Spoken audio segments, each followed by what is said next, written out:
Chapter 17, Luke Donnelly.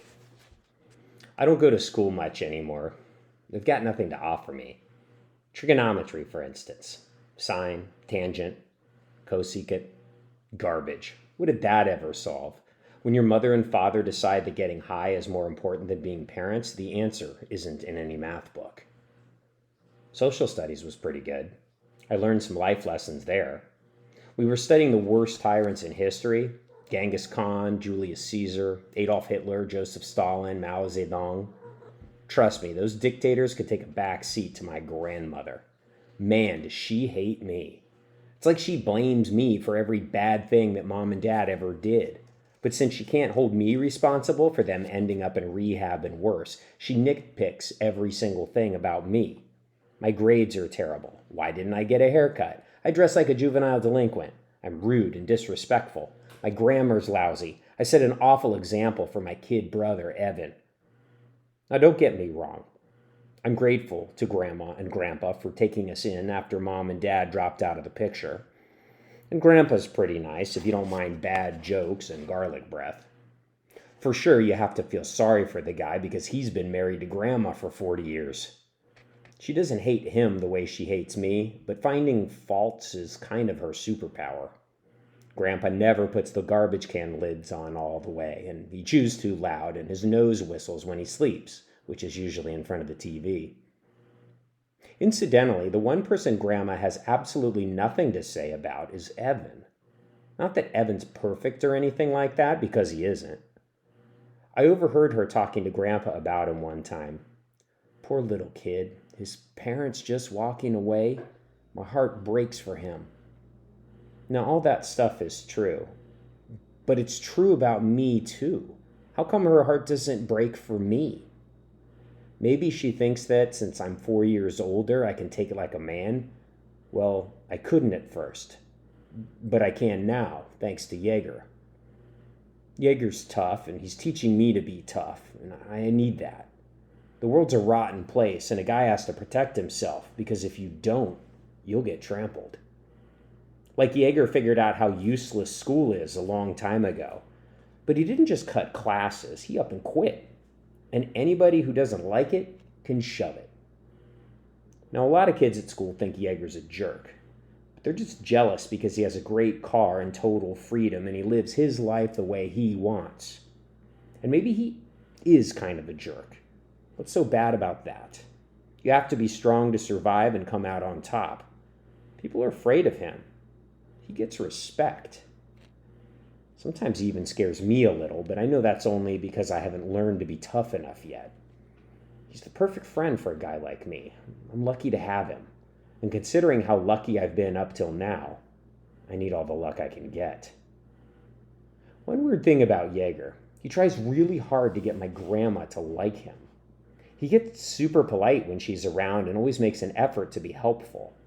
And this is a guy who gives zero hoots about what anyone thinks about him. What makes it double weird is he's chosen the one person who never gives anybody a break for any reason. He could sprout rings and a halo and hand her $1 million cash, and he'd still be that horrible Devlin boy. I'm telling you, man, I say to him, you're wasting your time. You can't get to that old bag's heart because she doesn't have one. Jaeger shrugs. My time to waste.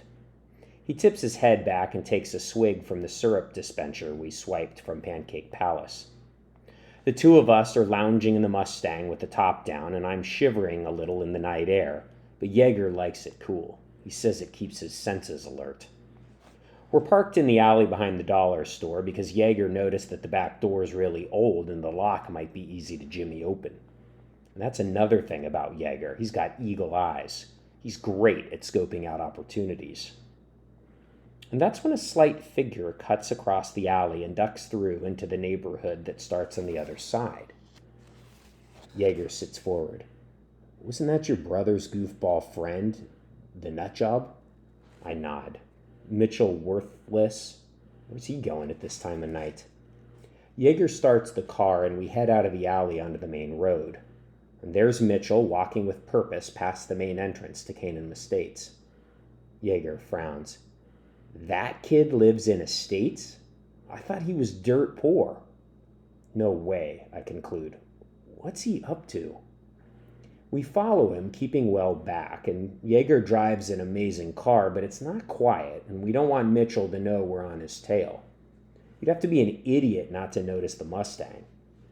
Luckily, Worthless is so focused on what he's doing that he's shut out everything else.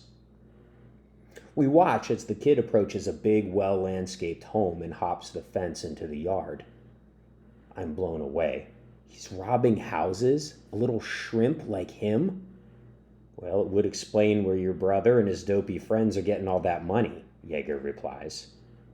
I can't picture Evan, Grandma's little darling, as part of a burglary ring, especially after he froze at the cash register that day at Doyle's. But you never know. Since I've been hanging with Jaeger, I've done some things that I wouldn't have expected of myself. We leave the car down the block and approach the house on foot. There's a sign on the front lawn.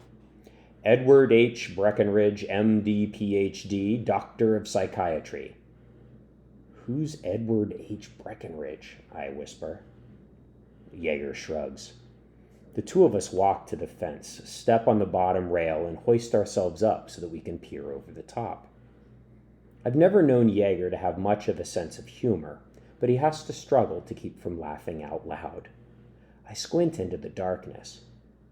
Mitchell is standing in the middle of a small, neatly planted garden, peeing his way methodically all around the square bed.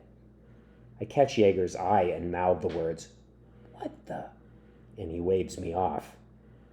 The funniest part is the pure concentration on Mitchell's face, like he's performing brain surgery or something. He finishes, zips up, and turns to leave. Jaeger flashes me a high sign, and we both jump down and stand, waiting. The kid comes over the fence, hits the ground right between us, and we grab him. Worthless practically jumps out of his skin. I've never seen anybody so shocked. Jaeger awards him a slow clap. Bravo. What a performance. Academy Awards stuff. Mitchell looks haunted. What did you see? We saw it all, Jaeger confirms. Oui, oui, monsieur. There's a Texaco on the corner, I add. Why can't you just use the bathroom there? What's so special about this guy's plants? That's my business, the kid sputters, tight-lipped. True enough, Jaeger acknowledges. With a lightning motion, he snatches the phone out of Mitchell's back pocket and begins tapping apps at random. Hey, give that back. I'd be happy to, Jaeger replies amiably. As soon as you tell me where you and your nitwit friends are getting all that money. There is no money, Mitchell insists. Don't give us that, I jump in. Even my brother has cash he's got no business having. You want to know my theory? Jaeger offers. I think the money comes from whatever you idiots have going in the woods. Don't try to tell me it's that dumpy little rock table. I'm not stupid. He scrolls down with his index fingers. Why is everybody texting about Peru? What's Peru? It's a country in South America, Mitchell says defiantly. Now, Jaeger doesn't lose his cool very often, so when his pale complexion floods with red, it's a pretty scary sight. He takes hold of Mitchell's sweatshirt and twists, his clenched fist pressing against the kid's throat. I have no great love for Mitchell Worthless, but he's just a kid, my brother's age. And he seems even younger, dopey as he is. And he's so outclassed up against a guy like Jaeger that I can't help but feel sorry for him. Leave him alone, I blurt suddenly. Hey, step off, man, Jaeger barks at me, not relaxing his grip on the terrified Mitchell. I can't let it go on, and I lean right into Mitchell's face. If you don't give us the information we want, we're going to call the cops and tell them what you did to this guy's garden. That's a crime, you know. He flinches like I slapped him. I inch closer and deliver the one threat that's going to hurt the most. Lawyers are expensive. How many more jobs is your mother going to have to get to keep your sorry butt out of juvie? And with that, Jaeger lets go.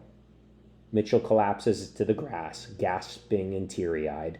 Jaeger tosses his phone down beside him. And just as the kid is about to reach for it, Jaeger stomps on the screen, delivering a jagged crack. If that turns up fixed, it's proof that you've got cash coming from somewhere. Now scram. Mitchell grabs the wreckage of his phone and runs off down the street. And don't take forever to tell us what we want to know, I call after him. We watch him race out of sight, and then Jaeger turns to me. It could work, you know. The kid might be just dumb enough to believe that the cops don't have anything more important to do than track down serial peers. That's almost a compliment, and compliments from Jaeger are few and far between. I feel warm all over. He adds, but don't ever go against me again. That's the thing about Jaeger. Just when you think you're best friends, he'll make sure you feel exactly the way Mitchell must have felt.